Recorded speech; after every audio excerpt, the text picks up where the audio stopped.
షిరిడి సాయిబాబా పట్ల కొందరు చేస్తున్న అనుచిత వ్యాఖ్యలను శివసాయి సేన తీవ్రంగా ఖండించింది. ఉస్మానియా యూనివర్సిటీలో సాయిబాబాకు వ్యతిరేకంగా జరుగుతున్న ప్రచారంపై నిరసన కార్యక్రమాన్ని చేపట్టారు.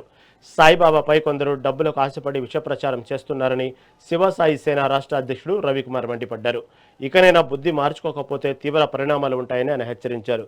అలాగే తామంతా సిద్ధగురు శ్రీ రమణానంద మహర్షికి మద్దతుగా నిలుస్తామని ఈ సందర్భంగా స్పష్టం చేశారు. खबरदार खबरदार शिरडी साई व्यतिरेकुल्लारा खबरदार खबरदार खबरदार शिरडी साई व्यतिरेकुल्लारा खबरदार खबरदार खबरदार शिरडी साई व्यतिरेकुल्लारा खबरदार खबरदार खबरदार शिरडी साई व्यतिरेकुल्लारा खबरदार खबरदार खबरदार खबरदार खबरदार शिरडी साई व्यतिरेकुल्लारा खबरदार खबरदार खबरदार शिरडी साई व्यतिरेकुल्लारा खबरदार खबरदार खबरदार खबरदार। నమస్కారం, నా పేరు మామిడాల రవికుమార్, శివసాయి సేన సంఘం రాష్ట్ర అధ్యక్షుడిని. గత కాలం అంటే ఒక సంవత్సరం కాలం నుండి షిరిడి సాయిబాబా గురించి అనుచిత వ్యాఖ్యలు చేయడం మనం సమాజంలో చాలా చూస్తున్నాము. కోట్లాది మంది భక్తులు కలిగిన ఆరాధ్యంగా పూజించే మన షిరిడి సాయిబాబా గురించి సాయిబాబా దేవుడు కాదు, ఇట్లా ఫకీరు ముస్లిం అని కొంతమంది వ్యక్తులు సాయిబాబానే టార్గెట్ చేసుకుని మాట్లాడడం మనం చూస్తున్నాము. దాని మీదనే ఈ రోజు ఆర్ట్స్ కాలేజ్ ముందు ప్రెస్ మీట్ పెట్టడం జరిగింది.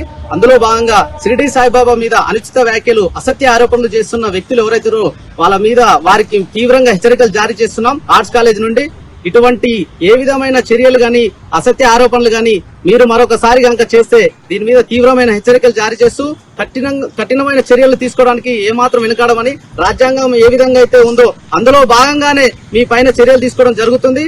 ఇది ప్రజాస్వామ్య దేశం. దీంట్లో కుల మతాలకు అతీతంగా ఎటువంటి దేవతలైనా దేవుళ్ళనైనా పూజించే హక్కు ప్రతి ఒక్క వ్యక్తికి, ప్రతి ఒక్కరికి ఉంది. కాబట్టి దాన్ని దృష్టిలో పెట్టుకునే మనం ఈ రోజు అందరి దేవుని సమానంగా పూజించడం జరుగుతుంది. అందులో భాగంగానే షిరిడి సాయిబాబాను తమకు నచ్చిన భక్తులు ఎంతో మంది వేల వల్ల లక్షలలో ఉన్నారు. ఈ రోజు మన భారతదేశంలో అత్యధికంగా తిరుమల తర్వాత అత్యధికంగా భక్తులు ఉన్నది మరియు ట్రస్టులు ఉన్నది ఏకైక షిరిడి సాయిబాబాను గుర్తుంచుకోవాలి. దాని మీద ఎటువంటి అసత్య ఆరోపణలు ఏ విధంగా చేసినా కూడా ఆ వ్యక్తుల మీద మేము కఠిన చర్యలు తీసుకుంటామని హెచ్చరికలు జారీ చేస్తున్నాం. దాంట్లో భాగంగానే మన తెలంగాణలో ప్రత్యేకంగా అత్యధికంగా పూజించే బీసీలు, ఎస్సీ, ఎస్టీలు బాగా పూజించే సాయిబాబా గురించి ఎవరైతే అగ్రవర్ణాలకు సంబంధించిన వ్యక్తులు ఉన్నారో వాళ్ళు తీవ్రంగా హెచ్చరికలు జారీ చేస్తున్నాము. మీరు ఆరాధించే దేవుళ్ల మీద, మీకున్న ట్రస్టుల మీద ఎవరు కూడా ఎటువంటి చర్యలు తీసుకోకుండా ముందస్తుగా మీరే కావాలని బీసీల మీద, మైనార్టీల మీద ఎటువంటి చర్యలు తీసుకోవాలని మీరు దాడులకు తెగబడుతున్నారో దాన్ని మేము తీవ్రంగా ఖండిస్తున్నాము. దీన్ని దృష్టిలో పెట్టుకోవాలని మరొకసారి హెచ్చరికలు జారీ చేస్తున్నాము. నమస్కారం, నా పేరు